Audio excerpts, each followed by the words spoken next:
কিয়ামতের ময়দানে আল্লাহর কাছে বান্দা কোন আমল করলে হিসেব ছাড়া জান্নাতে যাবে? জানেন কেউ? বলতে পারেন কেউ? ভাই, আল্লাহর কাছে হিসেব দিয়ে জান্নাতে যাওয়া কি সহজ কাম না কঠিন কাজ? আরে আল্লাহর কাছে তো অনেক দূরের কথা। আপনি যে প্রতিষ্ঠানে চাকরি করেন তার মালিকের কাছে, উপরস্থ বসের কাছে একেবারে পুঙ্খানুপুঙ্খ করে প্রতিটা পয়সার হিসাব দিয়ে একদম সবকিছুতে পারফেক্টনেস প্রমাণ করা, এটাই তো একটা কঠিন কাজ, দুঃসাধ্য কাজ।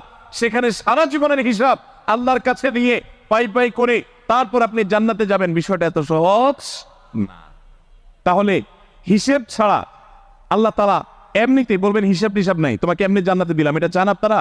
দেখুন কোরআনে কারীম আল্লাহ তাআলা বলছেন, ইন্নামা ইউওয়াফাস সাবিরুনা আজরাহুম বিগাইরি হিসাব। আল্লাহ বিনিময় দেওয়ার ক্ষেত্রে, সওয়াব দেওয়ার ক্ষেত্রে দুনিয়াতে যারা সবরকারী হবে, যারা ধৈর্যশীল হবে, যারা সহিষ্ণু হবে, যারা নিজেকে নিয়ন্ত্রণ করতে পারবে, এই সবরকারীদেরকে আল্লাহ তাআলা হিসেব ছাড়া দিবেন।